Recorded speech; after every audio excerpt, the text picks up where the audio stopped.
Hello, good evening, and welcome to Iron Port here on Metropolitan Television. Iron Port is proudly brought to you by the Ghana Revenue Authority, GOIL PLC, Serene Insurance, Ghana Link Network Services, Meridian Port Services, MPS, and indeed Phoenix Insurance. The show is proudly powered by the Ghana Ports and Harbours Authority-GPHA. And our media partner on this journey of a lifetime is the Business and Financial Times, the BNFT. Now, if you want to have a grasp of all that transpired in the show tonight, make a date and grab the Thursday edition of the BNFT, and you'll be able to see all that happened here on the show tonight. We are streaming live on our social media pages and on Facebook. We are live at Ghana Ports and Harbours Authority. Ghana Ports and Harbours Authority. Still on Facebook, we are live at Port of Tema. And on YouTube, we are streaming live at Iron Port, which I'll be getting interactive with you. And so all you have to do is send us your messages and comments ahead via our dedicated WhatsApp line, which is 0559019177. 0559019177. When the time is ripe and I pick signals from the production team, we shall activate the phone lines for you to call in and contribute to the discussion. My name is Kennedy Mona. We are going for a quick break. When we return, we'll continue the show. Please stay with us. Now and again, GOIL makes good things happen. This time, GOIL has introduced Super XP Ron 95, a higher grade fuel loaded with additives and yet sold at the same price as normal fuel. GOIL Super XP Ron 95 enhances engine performance like never before. It maintains the engine by keeping it clean from carbon deposits. GOIL Super XP Ron 95 is designed to burn slowly and thus improves fuel economy, making you save money after several kilometers. GOIL Super XP Ron 95 gives you a smooth driving experience, that is, less vibrations. Fill up with GOIL Super XP Ron 95. Now there's no need to pay more for any higher grade fuel. GOIL has that sorted. GOIL, good energy. Electricity, then pay your taxes. Our taxes, our future. Because you see, without our taxes, we wouldn't have good roads, good schools, better hospitals, street lights, and other very important social amenities. When we pay our taxes, we give our children free and quality education. Talga, my money too small. Why should I pay my tax? Look, small. Salifo, it doesn't matter how small or big your business or income is. You still have to pay your taxes. The little taxes from each and every one of us, when put together, could give your community clean water or that deprived school with tables and chairs. Please pay your taxes. It is your responsibility. It is your civic duty. It is the law. Impressive factory. If only I had listened to you, I wouldn't have been in this mess. That devastating fire virtually wiped out the whole factory and my warehouse. Remember my misfortunes last year? Serene Insurance Asset All Risk Fire policy that I took were there to pay for my damaged stocks in the warehouse, and my machines that were affected by the flood have been replaced. My accident vehicle is back on the road thanks to Serene Insurance motor policy. Suddenly my goods are on the high seas covered with their marine cargo insurance policy. I was just telling Ajima about Serene Insurance. Oh, Ajima, tell him more. As a road contractor, I make sure I do my contractors all risk insurance for the project and then workers' compensation for all the workers on site. With Serene Insurance, they will make sure they will cover your unknown tomorrow today. Serene Insurance, a new face of insurance. Call us now.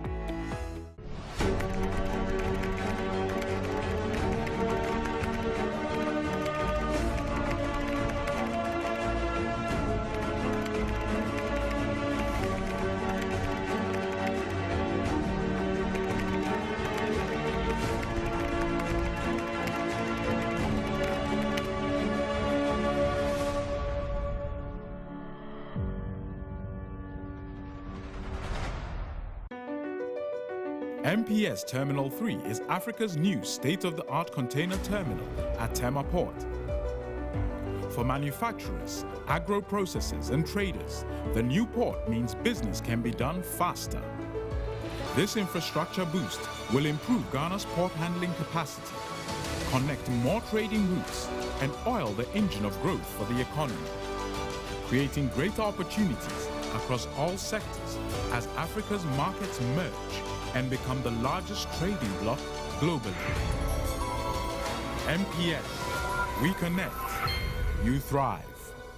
Business and life can be like the sea sometimes. Sometimes serene, sometimes calm, sometimes turbulent, and at times it brings the unexpected. However it is like, trust Phoenix Insurance for your home, car, business, and marine insurance needs. Call 0302 246 319 or 0243 690 492. At Phoenix, you experience a delightful service delivered with wisdom. All right, so welcome back. We are now going for some local port and shipping news that took place in the course of the week. And in the course of the week, a one-day training program and capacity building workshop was held. That was on ocean governance, was held here in Accra. Plus the fact that the International Day of the Seafarer has been celebrated, and the day is actually today, 25th of June 2023. And so we have these stories and more. Let's take a look at them. Stakeholders in Ghana's maritime sector last Friday joined the rest of the world to demonstrate a renewed commitment to the fight against maritime pollution ahead of the Day of the Seafarer, which falls on June 25 each year. This year's Day of the Seafarer coincides with the 50th anniversary of the International Convention for the Prevention of Pollution from Ships, also known as MAPO, which was initiated in 1973. At a forum hosted by the Ghana Maritime Authority in collaboration with the Regional Maritime University, the various participants, including seafarers, students, lecturers, maritime administrators, among others, discussed the contributions of seafarers to the safety of shipping and prevention of marine pollution and the challenges encountered. The Director General of the Ghana Maritime Authority, Thomas Kofi Alonsi, assured of his outfit's commitment to the fair treatment of seafarers. The welfare of seafarers has always been a concern, and as such, the authority is making efforts to ensure that the embarkation and disembarkation of seafarers are registered at our offices by seafarer recruitment and placement agencies for safety and security reasons. A tripartite committee has also been commissioned to report on fisher-related issues, particularly with regards to conditions on board vessels, and to streamline work agreements for shippers. Regional Coordinator for the International Maritime Organization, Captain Dallas Laye, on behalf of the Secretary General, Keta Klim, encouraged seafarers to use their platforms to promote the sustainable protection of the ocean. We invite you to share on social media what you see when you are at sea. Show us the equipment you use to protect the environment, the special training you received. Tell us how you protect our ocean and planet. Because when it comes to the implementation of all the IMO international treaties, majority are done by seafarers. The acting Vice Chancellor of the Regional Maritime University, Dr. Jethro Brooks Jr., called on government and industry to collaborate towards linking graduates to suitable careers. I would like to commend the Ghana Maritime Authority for initiating processes for the ratification of the International Labour Organization Seafarers Identity Documents Convention, revised 2003 as amendment number 185. As a maritime training institution, concerned with the quick employment of our graduates upon completion of their various courses, the Regional Maritime University is of the candid opinion that the earlier the ratification of this convention is done, the better it will be for our seafarers. Minister for Transport, Kwekwe Ofori-Isiama, in a speech read on his behalf by the Chief Director of the Ministry, Mabel Sego, touched on the socio-economic benefits the new cabotage law passed will bring to Ghana. Ghana has passed into law the Ghana Shipping Cabotage Regulation 2021, LI 2438, which reserves 50% of all officer and 75% of all rating positions aboard vessels operating solely within Ghana's maritime jurisdiction for Ghanaian seafarers.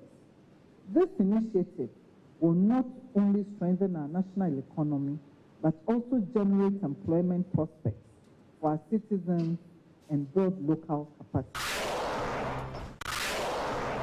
Students of the Regional Maritime University are calling on government, NGOs and agencies within the maritime sector of Ghana to partner the school in key engineering projects that will provide sustainable solutions for societal problems. The students of the Marine Engineering Department, as part of their final year projects, have come up with samples of wind turbines, solar-powered fishing boats, fiberglass canoes, among other innovations in light of global safety and decarbonization needs. They exhibited these works at the celebration of the Day of the Seafarer at the school. It's a wind turbine.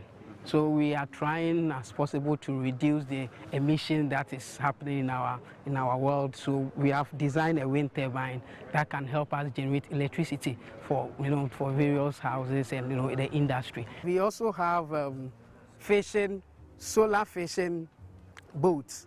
Why solar? We are trying to incorporate renewable energy into our system so that we reduce the emissions that we find in our environment. So we will like all the trawler vessels and all the fishing vessels that we have around to come around and then partner with us. We can reduce emissions. The students of the Maritime Education and Training Institute are appealing for funding, capacity building, among other things, to scale up these innovative works for the development of the sector. George Obeng is a graduate assistant at the Regional Maritime University. Canoes have these ones on their boats to be able to, serve as a safety means for survival. So there's a lifeboat. We have come up with an idea that, okay, when the boat capsizes, you can just pick this thing up and it will be floating. This is also a remote skimmer. What it does is that whenever there is a spillage, we have sensors here that will detect the oil and then drain the oil or separate the oil from the water through our pipelines into a container, then we discharge them. The fight against the perennial plastic pollution in Ghana's marine environment is on, with the Ghana Ports and Harbours Authority resolved to leave its mark. As part of recent efforts, officials of GPHA on World Environment Day met with the fishing community at the ABS Fishing Harbour in Sekondi to sensitize them on the dangers of plastic pollution in the marine environment. They did this in collaboration with the Environmental Protection Agency.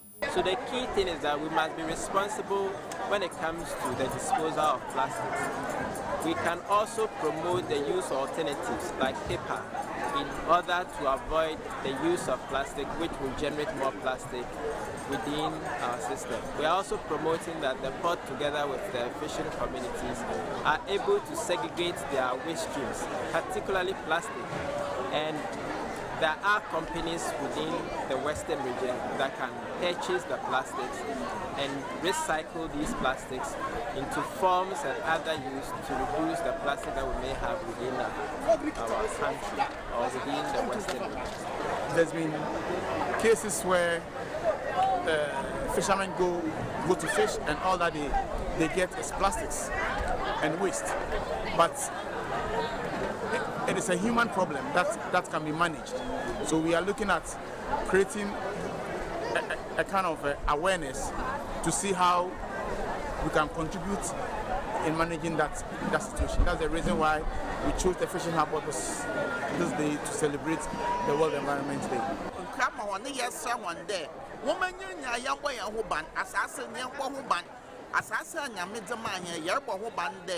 In the young Musa, yes, what to does benin or bottle my yakotas no woman hand rubber yakwa the paper bag of boko.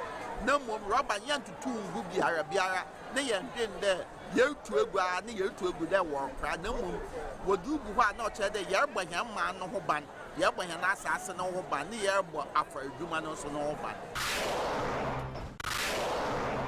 A one-day training and capacity building workshop on ocean governance has been organized for maritime law enforcement agencies in Ghana as part of the project deliverables under the One Ocean Hub project. The project is being implemented by the University of Strathclyde Centre for Environmental Law and Governance in the United Kingdom in collaboration with the University of Cape Coast. The project aims to support vulnerable groups in Africa and small island developing states who, according to UN sources, face the greatest challenges to prevent and mitigate negative development impacts connected to the ocean, as well as predict the socio-economic benefits of ocean conservation. The team lead at SEMLOS Africa, Dr. Kamal Din Ali, provided an overview of the maritime space vis-a-vis the law of the sea. The convention regulates our contemporary maritime space, and it also forms the basis for other international instruments.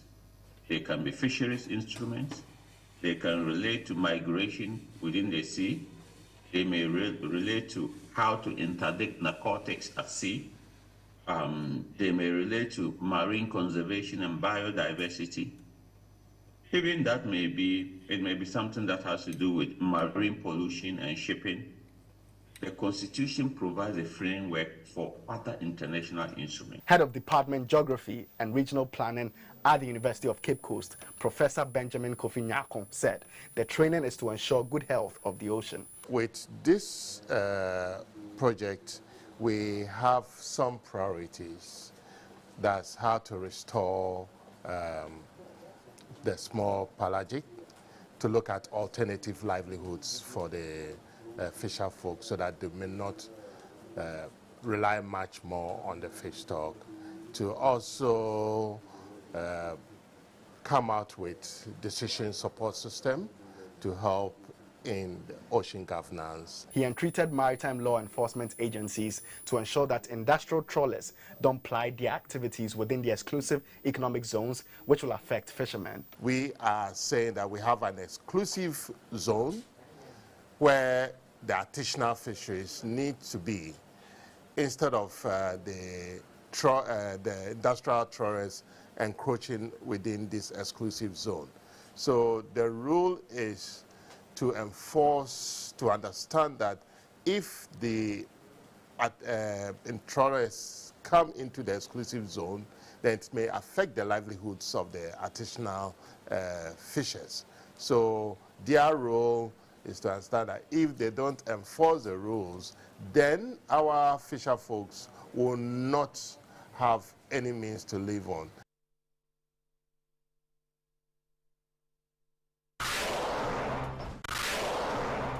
In a related development, the Ghana wing of the Women in Shipping and Trading Association has organized an educational forum in Accra for women entrepreneurs on the Africa Continental Free Trade Area. They did this in collaboration with the United States Agency for International Development, among other partners. In addition to helping the women understand the free trade agreement, its benefits and requirements, the forum also served as an opportunity for these entrepreneurs to showcase their products and be introduced to newer markets and Western's wide network pool. Jamilat Mahama is the secretary of Westa International and former president of Westa Ghana. So through our colleagues, other national associations, these women will be given the platform, the leverage to also market their products.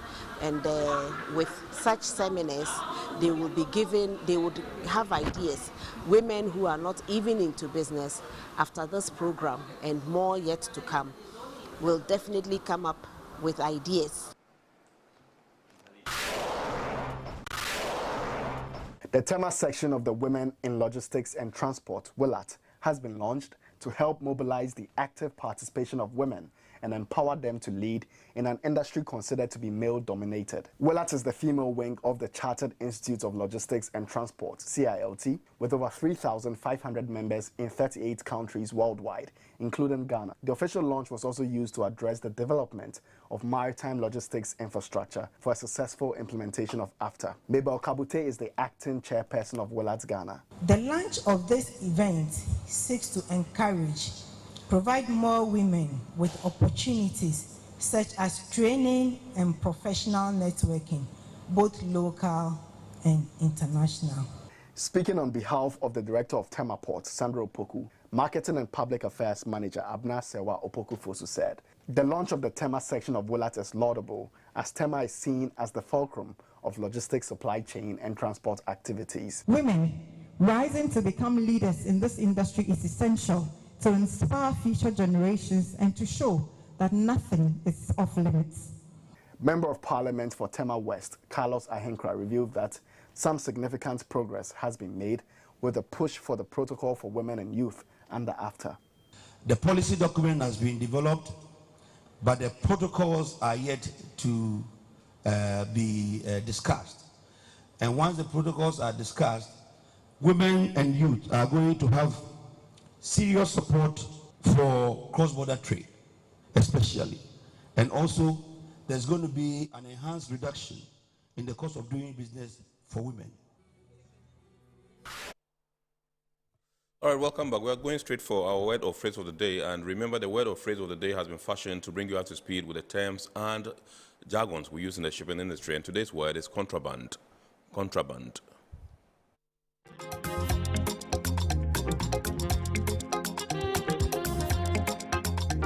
Contraband.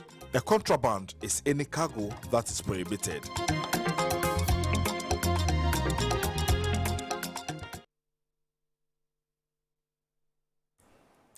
All right, welcome back. We are zooming into our discussion proper tonight, and we're having a follow-up discussion on what we had last week. Last week, we took a look at how we can employ the use of science in the management and governance of our oceans, which is very rich. Natural resources and other things. And I told you last week that we are told that it's a gold mine. If we manage it effectively and efficiently, it will inure to the benefit of the generality of the Ghanaian people. Tonight, we're taking a look at specifics. We're taking a look at plastic pollution and how we can develop pathways towards ending plastic pollution in Ghana's marine environment. And so it gives me pleasure once again to introduce to you our guests for tonight. Last week we had Professor Francis Nunu, who is head of the Department of Marine and Fisheries Sciences at the University of Ghana. He was here with us. Thank you very much for joining us again tonight, Prof. Thank you. We're grateful to have you again. And we also have Mr. Kojo Agbeno Efunam, who is Director of Petroleum Environmental Protection Agency, EPA. Good evening, sir, and welcome. Thank you. Absolutely. Good to have you here. And our very own Mr. Rickster Ni Ama Matthew, who is the Executive Director of the Blue Economy and Governance Consult and the Secretary of the National Fisheries Association of Ghana. Rickster, good evening and welcome. Yeah, you fulfilled your promise of returning. Last week, when you left the studio, you went straight to the airport and flew to Spain, and you promised to be back for this discussion. Kennedy, you're making people know I traveled. Yes, you did. You did. You did. And I hope the deliberations and sessions there were quite fruitful. We are glad to have you back in the studios. And so let me go straight to Prof. and find out from you if you can give us a sense of what pertains in the ocean when plastic pollution takes place. From perhaps, if you don't mind, the perspective of, marine pollution, from the perspective of biodiversity, and then marine ecosystem. What happens when, if we have foreign elements in the sea, we have life in the sea? I mean, if they detect that there's some infiltration of some foreign material or something, what happens to them? It definitely may tend to unravel them. Okay. Tell us what happens when these things happen. So thank you very much. The sea is a vast ecosystem, and we have so many levels of it. Right. The biodiversity at the top of the sea is different from the biodiversity at the bottom. Right. Even the biodiversity in the middle is different. The impacts on organisms, etc., is also different. Yes. We have portions where the sea is slow. We have portions where the sea is fast. We have valleys. We have flat lands. We have mountains. We have places that are very dark. We have places that are very lighted. So the impacts will not be the same everywhere. Yeah. Closer to shore, we have the dynamics of the currents and the waves, and we have different types of currents also in the sea. The impacts will depend on whether the pollution is coming from land or the pollution is coming from sea. Right. And also, it also depends on the type of pollutant. We shouldn't just conclude that it's only plastic. We have so many different types of pollutants. Chemicals, oil, and the sorts. Noise pollution even. Right. And all of them contribute together to distort and affect biodiversity. But the key thing is that the sea is a habitat for millions of organisms. Absolutely. These millions of organisms, when they see plastics quite a number of them, especially the vertebrates, when they see plastics, the first thing they think of is food. Yes. Food. In fact, all of us, we need food to survive. Yes. Yeah. So they see it as food or as prey, and they go for it. And it might end up affecting, choking them, or even going into their stomachs and releasing some chemicals for them, etc. The long and short is that plastic pollution affects the processes in the ocean. The various processes, chemical processes, physical processes. Sometimes even plastics can accumulate at a point where it slows down waves and things, and is able to stop the movement of eggs from one place to the other. And it can even stop, we can have what we call cohort failure. It can even stop reproduction. And therefore, we may not have some type of fish growing at a particular time. Yes. So this is like a snapshot of the whole show, but the divisions of the ocean is governed by UNCLOS. Right. Yeah, UNCLOS 1982, United Nations Convention on Law of the Sea. And Law of the Sea stipulates various effects from the various industries, shipping, this, that, and all that, fishing industry and all that, and outlines all these dangers. We also have MAPO, the Convention on Marine Pollution, that regulates what the fishing industry, etc., can do. Absolutely. Another impact that I want to talk about, and is huge, is entanglement. Entanglement. Right. Various, not only fish, sea turtles, whales, dolphins, etc., can get entangled, and it can lead to lacerations and injuries. Right. And the amount of nets that are doing ghost fishing in the sea is huge. There's a company that takes a month 20,000 kilos of fish, 20,000 kilos of entangled nets from the sea, picks them up at the various beaches. Every month? Every month, 20,000 kilos. Within our area? In Ghana. In Ghana. 20,000 nets? 20,000 kilos by weight. Yes, okay. Of net. I'll not name the company. Yes. And that company is picking these things up and then putting them together and shipping them. Right. And adding value to them. Okay. And making money. Wow. All these things, even we can do it within Ghana, and this money will come to Ghana and give employment to the nation. So I've just given a snapshot. And what I'm saying is that plastics disrupts the micro processes, the processes of the ocean, the flows and things that help in biodiversity growth and sustainability. And I'll come back again. All right. Thank you. We'll come back again, yes. The last time you made mention of the fact that activities on land is heavily impacting the marine environment and all that. Yes. Sure. And I just want to find out from you if you can give us a fair idea of what the situation looks like from outside and how rampant or frequent this particular phenomenon is and how devastating it has been to our marine ecosystem in terms of... Thank you. Basically, one of the easiest one is the plastic bottles and our pure water that we drop. Right. By attitude, we seem not to containerize our waste very well. We don't bin them. Yes. And so the first thing is try to gather them, collect them. We don't bin them, and even when we bin them, it is taken out. Yes. So either directly or indirectly, it ends up in the sea. So the plastic bottles, pure water bottles, end up when it rains or the wind takes them to the sea. Right. Or people even take the rubbish and dump them at the seaside. Yes. And even try to cover them, but it will come up again. Absolutely. Now, if you go to, when it rains, and you see in Accra, for instance, the odor, we have done studies using satellite remote sensing, and we see, when it rains, you see the plastic in chunks, large chunks, moving from the odor even into the Kole water. And we monitor it with satellite, and we see all this. So our activities on land, and especially coming from Circle, when it rains, the quantity. And if you go to Circle, you see the human population that passes through just that area in a day. And you can see the quantity that will come from central Accra. Also going into the sea, and we see them through the drains, through to the Chemu, and going into the sea. This is the sort of findings we are making, and it's huge. When it gets into the sea, for organisms that are sessile, sitting at one place, it can smother them. Right. It cover them. And then large chunks can cover them, and then it can degrade the habitat, destroy biodiversity. Yes. So these are the things that we see from the impacts of the ocean. Yes. So this is human beings throwing all these things. Yes. So the nets, as well as the plastics, various types of plastics that we are putting in the sea, directly or indirectly, all the way towards the coastal zone. Let's say 10 kilometers inland.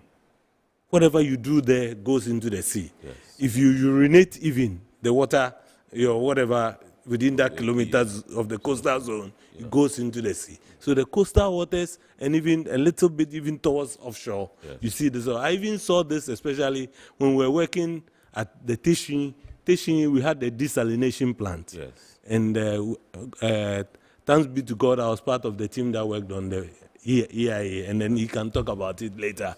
And in our studies, we found out that the turbidity of the ocean decreased from the coastal waters seawards. Right. Turbidity is the dissolved solids and suspended solids. Right. And as we did a transit, let's say all the way for about 2 kilometers into the sea, we found out that the coastal area had more, and then it decreased along the line. Yes. The other parameters followed similar trend. Yes. So you see the impact of the land on the sea clearly. Absolutely. And in fact, that's one of the reasons why visitors cannot even swim so well in our waters. The turbidity in our waters, you can't see so far. Yes. So that's why we are not getting a lot of tourists coming to our waters, because there's the waves and the churning and all that. But in addition to that, we are churning out a lot of waste into the system. Exactly. We don't treat our sewage so well. Even first level treatment, that is screening to reduce the paper and the rubber and things that we put in there, all the bombs that we throw, we have to screen them at least to the first level. That is all ending up in the sea, not only in Accra, but across the coast. So this is really the picture, and it's showing the impacts, of land-based activities on sea-based. Right. When the fishing vessels also land, they are not supposed to release their things at the harbor, but sometimes you see oil slicks and they release their things, and they release in the night, at the harbor and things. And we've also seen that. We did some studies at the Tema Harbor, and we trawled within the harbor itself with permission. And we got huge sinks of plastic waste. Right. Although we found lots of fish there as well. There was lots of food, lots of sugar and rice that has fallen in there. And the fish were having a field day. But together, there was plastics. Right. And some of the fishes, when we opened their stomachs, there were plastics in their stomachs. They had chewed them. They could have grown bigger. And all our complaint of eating small fish would have been reduced. And then we saw practically how this plastics is affecting the growth of fishes. Absolutely. And we complain we don't have. Sometimes they even get embedded in the tissues. And if you analyze the tissues, we have what we call microplastics and macroplastics. Right. The huge ones. Yes. The huge ones are the macroplastics. The microplastics, some are as a result of the breakdown of the bigger plastics. Right. But some too are direct, which you call microbeads. Right. And they put in the often the exfoliating creams that they use to as an abrasive in their for the women to and these are microbeads, and all of them get dispersed in the water, sometimes even releasing chemicals into the water and clogging the gills, the breathing organs of fish. So this is the extent to which human activity has impacted the ocean. Are impacting the ocean. Absolutely. I'll come back. Awesome. Thank you very much. Let me come to Mr. Agbeno Afunam, and then find out from you. You are at the Environmental Protection Agency. We've had this issue. It's been a long-standing one, plastic pollution in our country. I just wanted to give us a sense of what the situation is in terms of this particular phenomenon in our country. Is it that bad? Should we be worried? Yeah, maybe before I speak on that, let me add to what Prof has just said about the land-based pollution. Yes. We're talking also in this country about galamsey, and we think that galamsey is only affecting arable lands. You fly from Accra to Takoradi, you see what is coming, particularly from rivers that are flowing through the Galamsey areas. Pra, for example. And as Prof has said, if you see the turbidity at the mouth of Pra, that one is far, far, far more than what you see in maybe Accra through Odo. Yeah, so all the effects from Galamsey activities, the chemicals that are released, all of them travel into the sea. So now, coming back to whether the issue that we are discussing, the plastic issue, is also prevalent in Ghana. Let me say, we have just celebrated the World Environment Day, and the theme that the UN has chosen for us to look at is, say, beat plastic pollution. Now, why that particular theme? The studies that have been done worldwide have shown that we are choking the earth.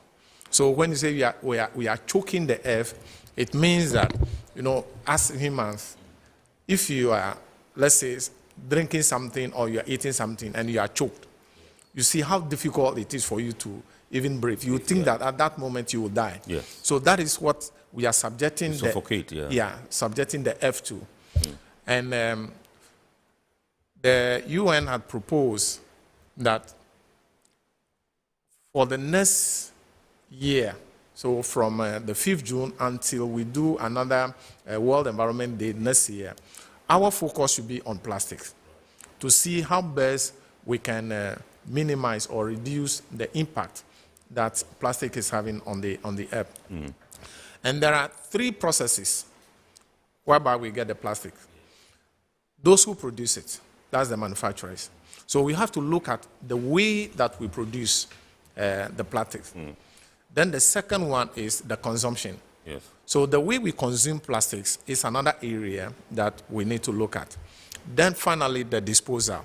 And the disposal is the critical issue, and that is why we are even here talking about. Yes. Yeah, there is nothing wrong so much with the production, but then if you look at the type that are being produced, now, so we're coming back into Ghana.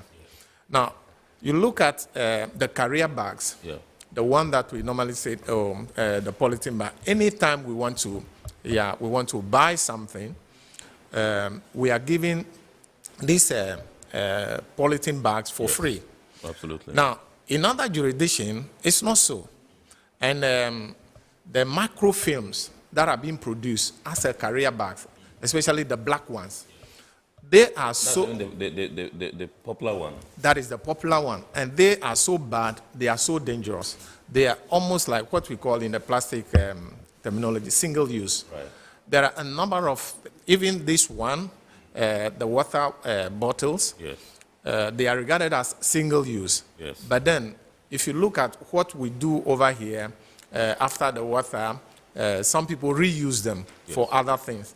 So you can say they are not really single use. You use it once and throw it away.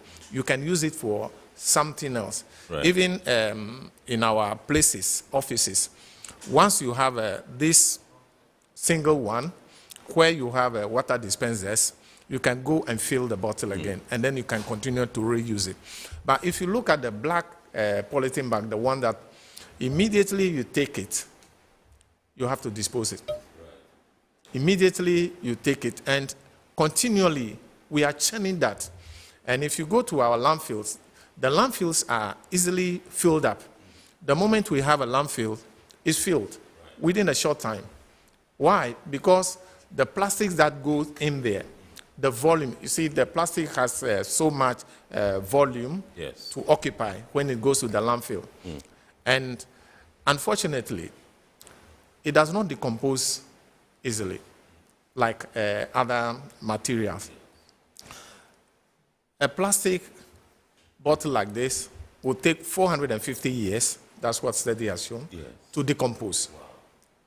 As against steel. Steel is these materials that we use. Steel may take about 50 years to decompose. And aluminium may take about 200 years to decompose. But plastics takes about 450 years. So imagine I throw this plastic bottle away. It means if it goes into the environment, it will stay there 450 years. And where will I be at that time? So I have created a problem not for this present generation, but for generations unborn, and they will have to deal with it. The problem in Ghana is so huge, and Prof has touched on it already. Let it rain, and then take a walk to the beach, and then you can see what we are doing to ourselves. You see the volume, the vast amount of plastics that is listed, at the beach front. Now, the issue is not only even at the seafront and then making it an eyesore. Prof has already talked about we are not getting tourists to come to the beach because of this plastic. But then, even if you look at arable land, the fear is that very soon we'll not be able to get a place to farm because the plastics are going into the arable lands too. And because they cannot decompose, they will cover a lot of... when we were growing up, you just go to the ground. You see a lot of earthworm. But I don't know whether my children have even seen earthworm. They are so common because these small animals, they break down the material, organic materials, and they compose to become fertilizers. But now, they are hardly found in some of these places. Why? Because plastics go there, as Prof said. It covers them. They can't get air to breathe, and then they die. So where will you get this earthworm to be producing the natural fertilizers? So we have a very huge problem in the country with regards to plastics. All right, let me still stay with you a little more and find out from you whether you think that there's a lot of education or enough sensitization and literacy, so to speak, on issues of plastic pollution in our country, from where you sit at the Environmental Protection Agency. Yeah, I think in this country, we have been using two particular arguments, which for me, those arguments, we should think about them again. Number one is the poverty argument, and number two is the ignorance argument. And the ignorance argument is the one that you touch. Have there been enough education? Now, I look at it this way. Whenever we are looking at waste, what are we dealing with? So plastic, it is not really the product itself. It's a very good thing. You look around, today's world is plastic's world. Everything, the chairs that we are sitting on, just look around. Even if you go to your home, you can see a lot of plastic materials that, so our world is a plastic world. It is not the plastic that is the issue. It is how we use it and how we dispose of it. That's the problem. So from where I sit, Ghanaians, do they have enough knowledge about plastic pollution? I say, let's not limit it to plastics. Let's take waste in general. When I go into my bedroom, there are certain things that I take there. After using them, now I know that they are waste. So, do I keep them with me? I move them out. Now, why am I moving them out? Because I have that knowledge that waste cannot be with me while I am sleeping. So I move it out to where? I'm doing something in the kitchen. All the things that we buy, we take them to the kitchen and then we cook. It's not everything that we use. There are some that we call waste. Do we keep them in the kitchen? No. Why? Because we have knowledge that that waste should not stay with us. Those of us who are in areas where you have the bin, we move all this into the bin. Where do they go? as far as we have a waste contractor that will come and take it, our problem is ended. Once it enters the bin, we are not thinking about where it is going. So we keep on filling, So from that point of view, you can see that there is a level of literacy concerning how we should dispose of waste. Now, those of us who are not in that kind of class where you have a waste bin, it's the same process. We take the waste from our bedroom, our hall, our kitchen, and then we take it to where? Outside our house. Why? Because we don't want it to be in our home. So where should it go?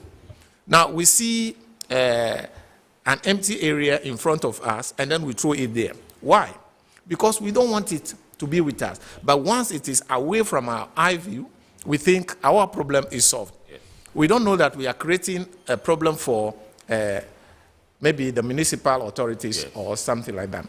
But then, is it ignorance that is making us put it there? I don't think so. The reason I'm saying this and I'm going around this route is there has been so much education. I happen to be on the technical committee on NADMO, man-made disasters, some years back. And about that, roughly will be 10, 11 years now. So we were looking at this plastic pollution as one of man-made disasters that we are creating in this country. And again, over there, the argument has been on this ignorance. And all the time we say we need to educate. So let's say 10 years from that time, can we still hold on to the ignorance argument? I see my colleagues, even before we started, my colleagues in the regions, the EPA staff, one of the critical things that they do, or the greater work, is education. So they go all the time using the radio, using information sectors, and they are always there educating the people, the assemblies, on the way to manage waste. And it has been ongoing. So, long and short, there has been so much education in this country. It is simply behavior. Attitude. Attitude. It is simply attitude. A lot of us have the knowledge. It is only that we are refusing to use it appropriately. Absolutely. Either through deliberate action or forgetfulness. Right. Okay. So, thank you very much, Mr. Agbeno. Ifunam. Let me come to Mr. Matthew Rickster. Clearly, a lot of the plastic pollution is generated onshore, that's what we are told. But there's some element of culpability on the side of the fisherfolk themselves. For example, we're told that when they are going, on their expeditions, they carry water, sachet water, and all that, and other stuff that are contained in plastics and all that. I just want to find out from you, you are with the, fisheries, whatever, tuna association to national fisheries and all those. If I'm a fisherman, just see that. Fisherman, exactly. That's what I was finding difficult to say, but yeah. So tell us, what role you can play to check this particular trend? Well, thank you very much, Bernard, and good evening to our cherished listeners. Bernard is a politician. Sorry, Kenneth. Yes. Forgive me. But he's your cousin. Absolutely, yes. So, yes. Well, let me just pick something from what my senior just said as regard to the disposal of plastic. Yes. You see, one of the biggest challenge we have is how we tie even organic substance in the plastics. Like you said, plastic takes a long time to decompose. Now, I get my foodstuff, what I don't want, I gather all of them, put them in the plastic and tie them, and put them in the waste bin. What it means is that the organic substances themselves do not even get the opportunity to decompose. But they remain tied in the plastic, and then you dispose it, and then because you've not separated them, and they are in the plastic, they don't get the opportunity to decompose.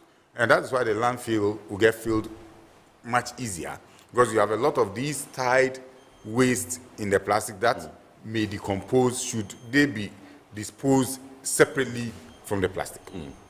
And I think it is the more reason we probably may have to start thinking about waste segregation. It is sad that you go to well-established communities and we are still not practicing waste segregation. It is sad because if there is a waste contractor who comes to collect waste, what prevents us from having 3 bins? One for plastic, one for paper and other products, and then one for organic. Why can't we do it in TMA, in AMA, in KMA, at least we need to, why don't we pilot these in our basic schools, in the university? Why is it that I go for a workshop and then all of us are giving cups, when we could simply be giving glasses and then there will be a disposable, a dispenser out there that people could just fetch from the dispenser, so that we save ourselves the problem of having to bring 20 plastic bottles when we could just put glasses on each at the table, and anybody who needed water would just walk to a dispenser and fetch water and continue. So you see, it is not ignorance. It's also because we have not tuned ourselves to these things. Fishermen until recently were probably not sending water in plastic. They were sending water in gallons. Yes. And when I was young, we were fishing. We had the calabash. We actually were not using cup, we were using calabash. And so we were all fetching from the calabash. And so we didn't have problems having to dispose of plastic. But you know the challenge we've had with the quality of water that is coming out of our taps. Nobody now trusts the water from the tap. So everybody is basically turning towards what we in local parlance prefer as pure water. Not even bottle, the sachet one, which are single-use plastics. And so that has become necessity also for safety reasons. Now, probably what we may have to do now is to, because we can't stop the fishermen from taking the water, but they can't take water dispensers to sea. So what we may have to do is to encourage them to bring back the plastic, and we should incentivize them to be able to bring as much plastic as they take back. So there may be a container probably provided for every fisherman or every canoe. So when you use the plastic, you just put them in the, because fishermen themselves are worried about the amount of plastic waste that they are generating. What about Veronica bucket at sea? They are catching. No, that will be in the canoe. That will be very difficult. It will be shaking. Yeah, that will be very difficult. But you give them a container. Let them put whatever they use in the container and bring them back. Right. I can assure you they'll be willing. At least you have more than 80% who will be willing to bring back the plastic they use at sea. So that is a challenge.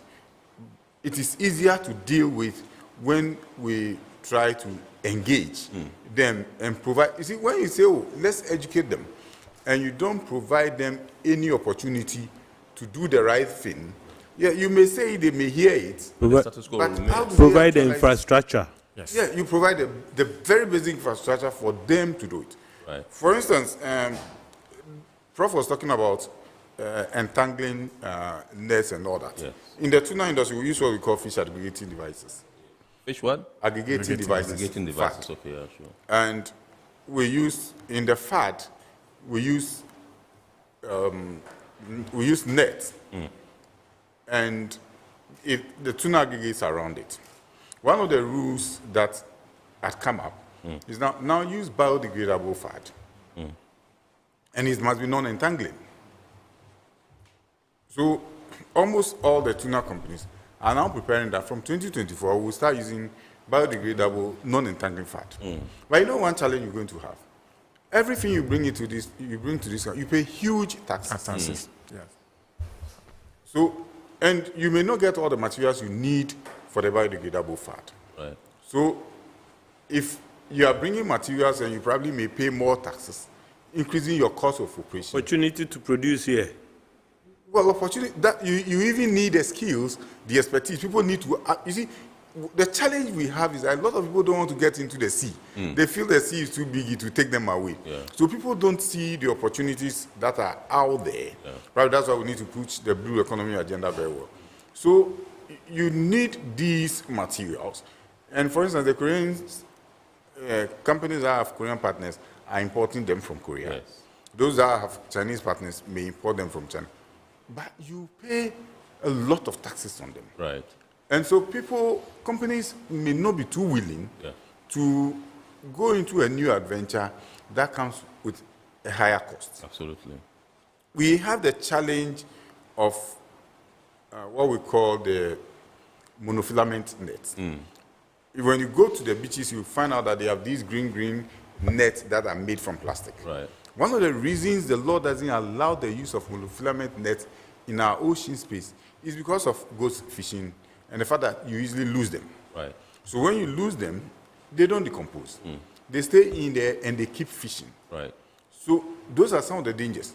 Fishermen have been educated about it. Because of its nature, the fish do not see them easily. So they easily catch fish. But it comes with a lot of danger the moment you lose them. So if you want to take out monofilament net, you probably would have to make the alternative easier. Okay. So that fishermen can easily acquire the alternative and use them.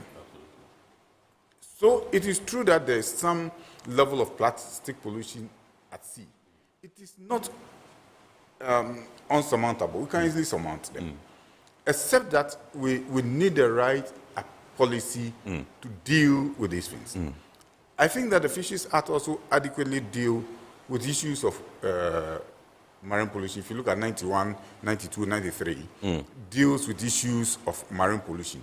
And it even says that when fishermen release things they are not supposed to release at sea, if it has to do with the industrial sector, the fine is fantastic, about $50,000 US.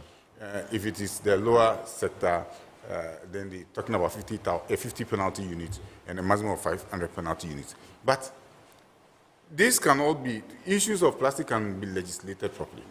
But where should we, the policy to ban the use of single plastic? We need to take that bold step and ban it. Right. You see, because if you can't manage it, don't allow it into the system. Absolutely. And the amount of single plastic we are bringing in. When I was young, if they send you to the market, you have a basket. Yeah. You go, you buy all the things you want to buy them, and then bring the basket. Today, you go to the market, you buy fish, they put it in one polythene. You buy groceries in another polythene. You buy cassava in another. So you come home and you have a lot of plastics. Yeah. Because they are single-use plastics, and sometimes they are not strong, so you finish, you take your things out, you tie them, or you put some of the other waste in there, you tie it, and then you dispose it. We are not able to manage. Can we just take the bull by the horn? Let's talk about, people say about employment. When we ban them, we will have alternatives. Because the amount of plastic that we are letting go into the ocean when you walk along our beaches, it's terrible. You have terrible sight of waste. Now, the other challenge, and I keep saying this thing, that I cannot comprehend why government projects will create drains and channel them into water bodies. Right. So the drain from my house goes into one water body. Yeah. And so all the waste, even the plastic by the roadside, will all get there, and they will end up along the estuaries and into the ocean. And you destroy... Not only from homes, from industries and things. Everywhere. It's a cheap way. Everybody directs to water and you bodies. see, we need and that thing we should stop. We need a policy to reverse... Little or no treatment. We need a policy to reverse that. Now, why are we not building biomasses to deal with the other? Because you go to places and we have a lot of public toilets. And so what happens to it? So if you say Choco, there are about 20 public toilets in Choco. Can't we now build one biomass in Choco, channel all the waste there, treat them, and then probably produce gas or compost from it. Right. And then there's a treatment plant around Kole area. Yeah. And then we are able to free the ocean from that load of sewage that we. When you go to Sakuma, when you drive around Sakuma, the stench that comes from the ocean because of the waste that we put in there. Yeah. The pumping stations are basically not functioning. But with all the houses in Tema, all of them have toilet facilities, they have sewer lines. Why don't we build a huge biomass in Tema that takes the waste, treats them, and probably get some. So it's not like and these are things that will give us money. Yeah. Waste management is wealth generation. Absolutely. You get, when you throw out what you call waste, you are throwing away wealth. So you need a country that now thinks about how to make wealth from what we call waste, because other people don't see that to be waste. Even fish, one piece of fish, there's no single waste, because every part of the fish have some use. Yeah. So everything we have some use. And if we want to surmount the issue of plastic, we need to look at the waste, look at it from the position of wealth. Right. How do we generate the wealth that we can find in this bottle? Somebody is using plastic waste to create blocks and building homes. It's generating wealth from what we call waste. But why should he collect it from a bin? Should there not be a system that allows us just put the plastics together and go and deposit somewhere, and then those who have use for them will go for them and use them? Those days when we were young, we say we go to Vaco Bola, because Vaco had their waste dump. And basically everything we collect from there has a value. Somebody will buy them. Right. So we go and collect them. I hardly go, but occasionally when I follow my friends there, the things they collect, they come and sell, and then they make some money. Yeah. So it tells you that waste had always had value. Yeah. The person who sees it at waste at the time probably may not have use for it. Absolutely. But the next person has a use for it. So is there a way the person who doesn't have a use for it would manage it so that at the time it gets to the next person, it is in the shape that the person would be able to make use of it, so it doesn't end up in our ocean space? And I think these are some of the things we probably may need to start engaging policy over. That it's gotten to a point where persons would have to be given some tax to perform in order to maintain their positions in government. Between 2019 and 2021, 2009, 2011, 21 whales, most of them hunchback whales, were beached in the Western region. Some of us raised a lot of issues. I remember I organized about 3 press conferences. One of the explanations given was that most of the whales had taken in so much plastic that it has become difficult for them to breed. And that is why they all came beached. Even though some of us challenge the reason because of the numbers that beach around the same time, because it was so spontaneous and so continuous. But assuming that is the case, you know how much the volume of waste plastic that one whale may take into the system, and because of the way they feed, it means that you have a lot of plastic that is gathered in one whale. And if whales are dying, you can talk of dolphins and others, and then what may be happening to our fisheries resources. So we have a responsibility to save our ocean. We have a responsibility to protect our coastline. But the state has a bigger responsibility to ensure that we live by our responsibilities, first by enforcing the law, and secondly by doing the right thing, making sure that when you are doing construction, you do it well. We need to have, we have a land use and planning authority, and I honestly have not seen what they are doing, because everywhere is disorganized. And if you live in a country where you have a land use and planning authority, and we are not talking about marine spatial planning, and the land that we work on, it's become very difficult for us to plan. Why am I saying this? You see the way we are supporting our beaches with hotels, and I ask, what pattern is it following? What plan is it following? Is it that we've decided that our beaches, every space around the beach should be hotel or some joint or something? And people go to these joints, they drink bottled water and things. You don't have proper disposal system, so they just drop them. Yeah. People go for holidays at the beaches, Meet, and most meet of them... me here. Meet me here. Meet me there, yes. Meet me and most there. of them have their, what do you call it, the ice chest, Yes. the cooler, and then they fill them with, drinks, yeah. plastic water and drinks and all of that. For the bottles, they may take them away. Yeah. But when it comes to the plastic bottles, they will just dispose them at the beaches.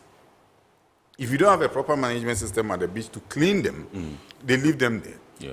They are taken into the ocean, they are brought back. You see Sakumono, where they call the Titanic Beach. When you stand there and look at the mighty beach, the amount of plastic that is there. Yeah. And we see these things. Policy people see it. Individuals see it. As a country, what are we doing to at least come together and say, let's unite and fight this plastic? Because it will sink us. It will impoverish all of us. Because if our lands are no longer fertile, we can't farm, we can't feed ourselves. So you may have all the money, but you can't even buy get the food to buy. Right. If our oceans are dry, you will have all the money, you can't get the fish to buy. So we have a responsibility as a people, as a country, to ensure that we prevent further pollution of our water bodies, not just the ocean space. Because now when you talk about the blue economy space, it's moved beyond the ocean space into other water bodies. They are even now talking about underground water. Right. So we need to save our water bodies, save our ocean space. Right. And we need to prevent people from building in our wetlands. Because the rate at which we are losing our wetlands and other natural water, but it's theory. When you look at it, if you understand the issue and you understand the situation, and you know where we are going, and you know that we have put people in leadership position, and their responsibility is to ensure that when we pay taxes to them, they will ensure that we live right and do things right, and they make compromises. Yeah. It's not too good. It's happening. Right. Thank you very much, Mr. Richter Niyama Matthew. This is Iron Pod here on Metropolitan Television, and tonight we are taking a look at how we can get some pathways to ending plastic pollution in Ghana's marine environment.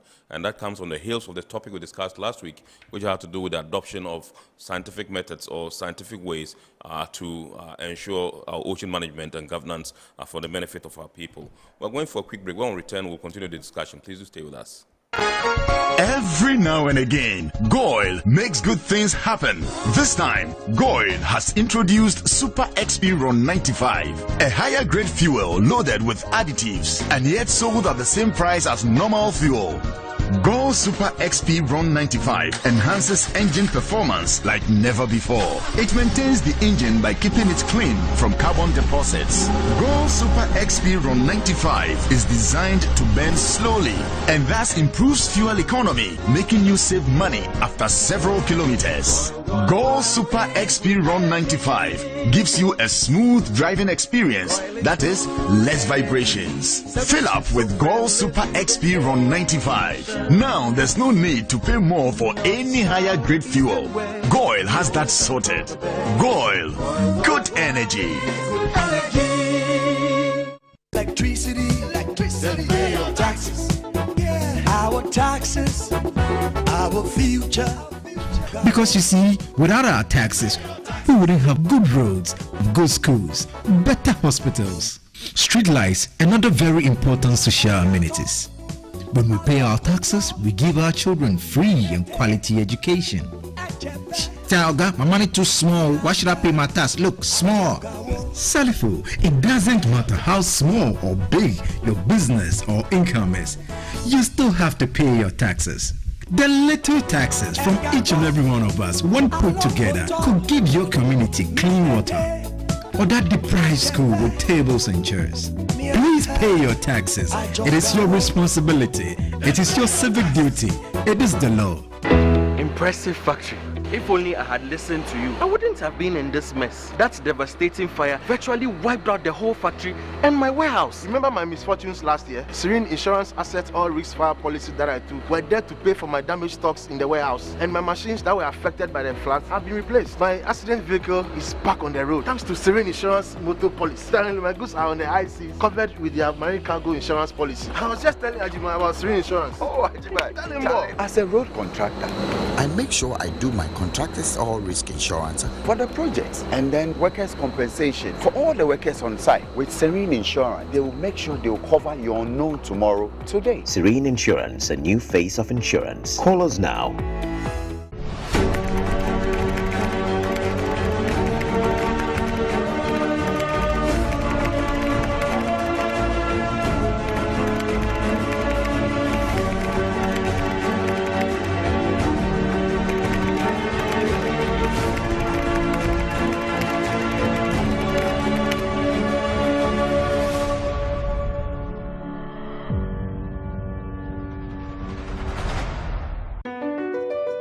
MPS Terminal 3 is Africa's new state-of-the-art container terminal at Tema Port. For manufacturers, agro-processors and traders, the new port means business can be done faster. This infrastructure boost will improve Ghana's port handling capacity, connect more trading routes, and oil the engine of growth for the economy, creating greater opportunities across all sectors as Africa's markets merge and become the largest trading bloc globally.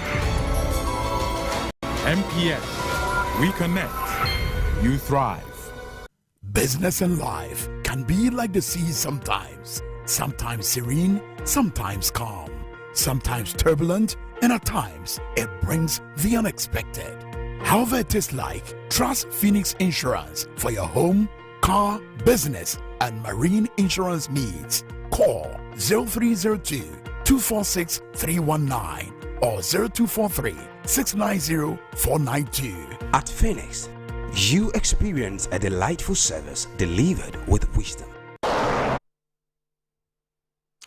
All right, you're welcome back.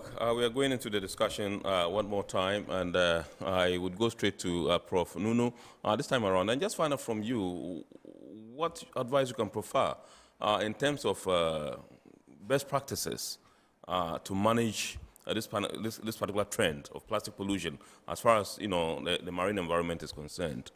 Okay. Before then, let me also announce that you can call in and then perhaps contribute to the discussion if you want to do the number is there on your screen, 02055283353. You can call in and then contribute to the discussion. Yes, Prof. Yes, just to say a few things about the earlier presentation, the University of Ghana has a pilot segregation scheme going on in the halls. Okay. In the halls. So we are doing the segregation and the recycling at the University of Ghana. Two, we want to say that the black plastic rubber actually is not imported. It's produced in Ghana. But the raw material. Yeah. What is happening is that we have a National Plastic Waste Collectors Association. Okay. There's a whole association that go around picking this plastic waste. In fact, if you go to Jamestown, Coley, and all those other places, they are there. And they bag them, and then these manufacturers come and buy it from them. And then they have a system of just cleaning it and then put the color inside, the black color, and producing it. I've visited some of these manufacturing systems in Ghana. Okay. And so the black ones is produced, and it's a way of recycling all these things that we are throwing away. They just melt them with heat and just first clean them, melt them, add color, and then you can produce. They are able to produce chaliwate and bowls and all many things, but also producing the black polybags for us. Right. So this sort of organization should be encouraged to collect more. I did a project in which, together with MESTI, we asked, MESTI is Ministry of Environment, Science, Technology and Innovation. Yeah. They have a plastic task force. And then we did a project where we set up a league of table for students or pupils to collect pure water, whatever, and bring it for a fee. And then the money that is gathered will be used to improve infrastructure. We did a table for low income, high income, and then whatever, and middle income families. Our finding was that those from the low income brought more. They brought more of the whatever, because when they close, they go gathering it a lot. Right. We also piloted the waste segregation also in 3 different type of communities. Yes. And this is published, it's online. People can read it. All these studies I'm talking about can be read online. Right. We have this one. I put a student on there, and that student right now is working with a big company, Zoom Lion now, because of the this segregation thing.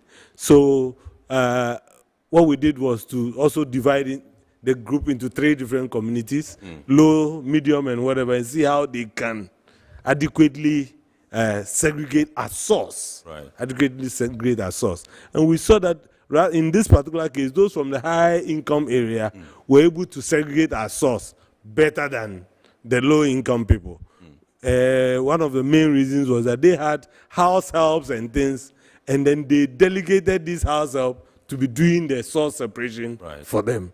Okay. And it worked out perfectly. Well. Yes, this is something that has been picked up by Zoom Lion, a company, and it is implementing on pilot basis in various communities in Accra right now.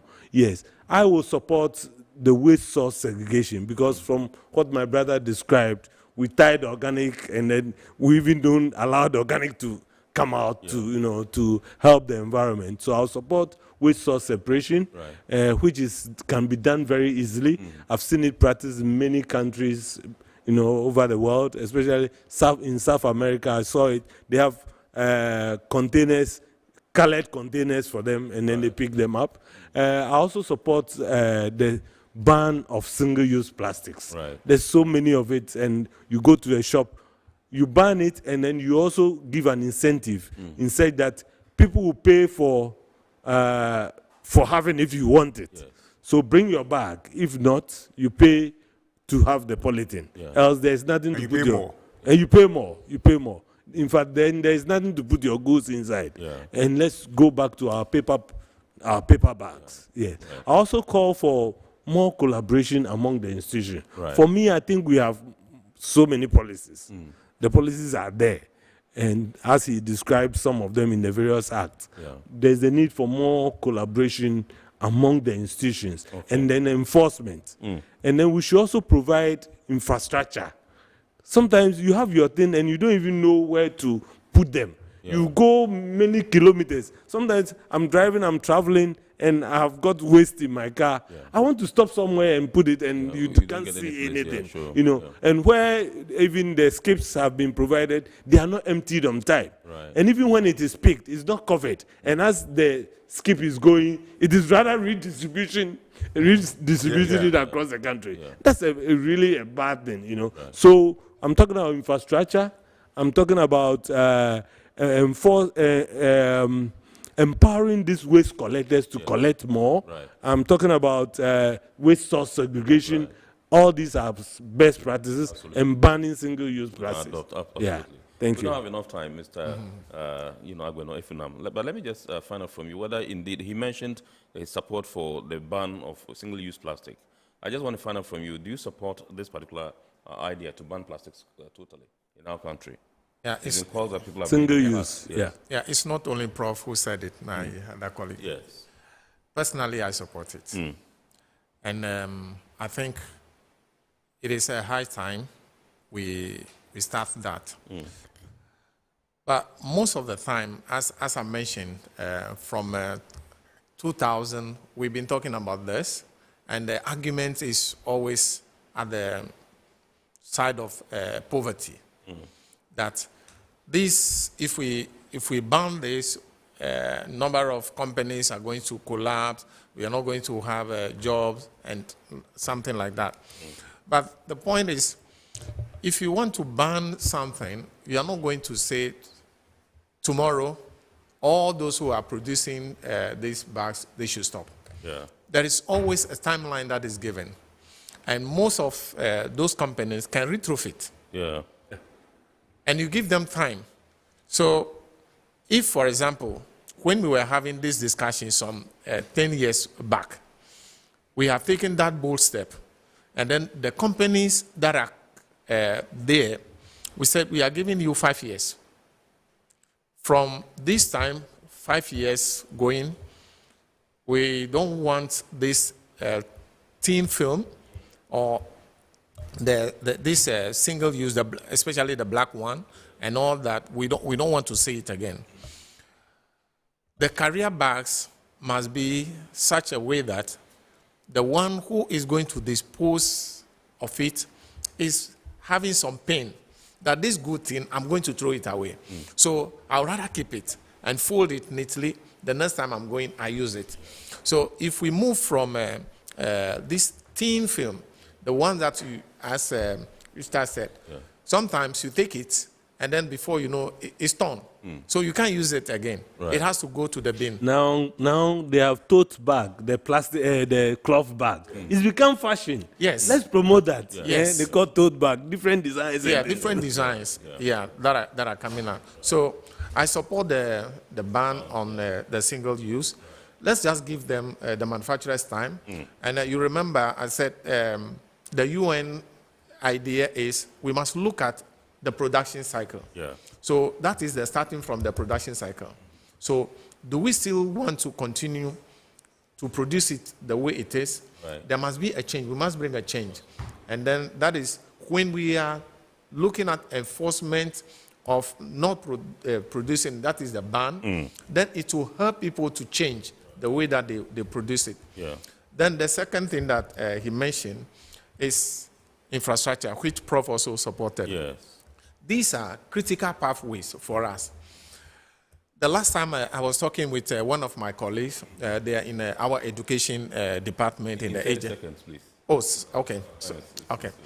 Yeah. I said, anytime you go on education, and we see it all around, with this, don't urinate here, don't urinate here, don't urinate here, all over the place. Meanwhile, the thing is worrying me. Why should I go?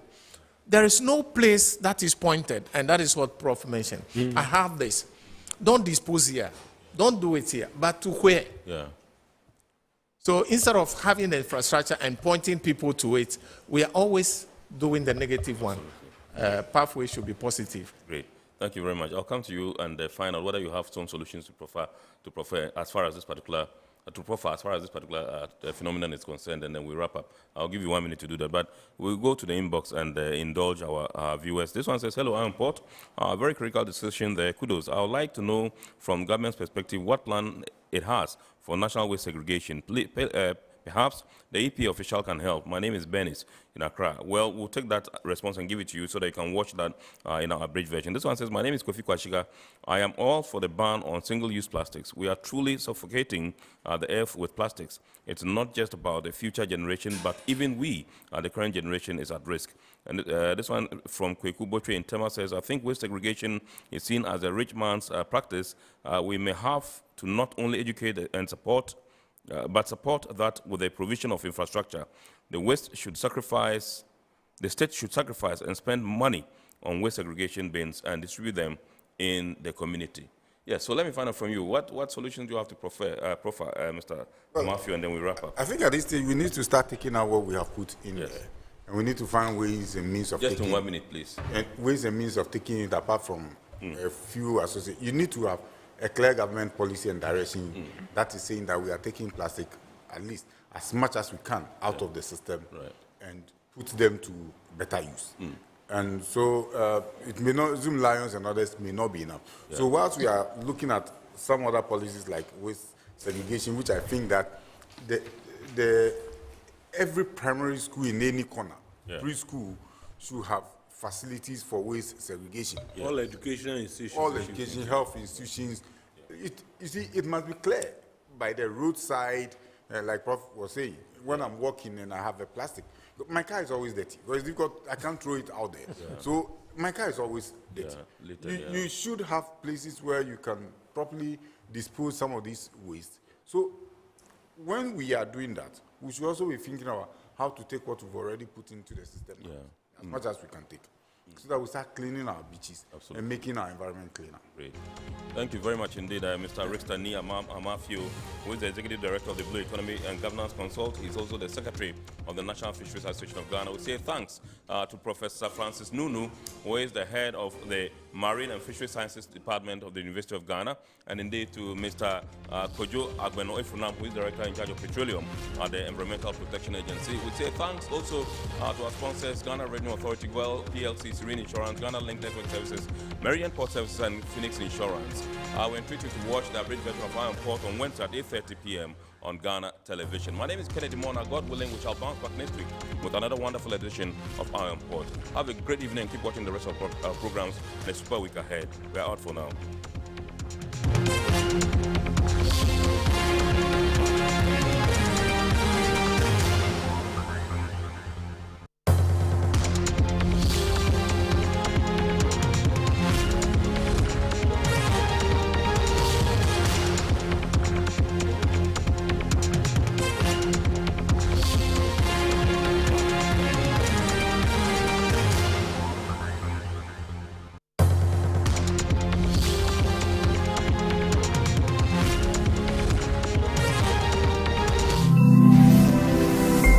Metro TV. Insightful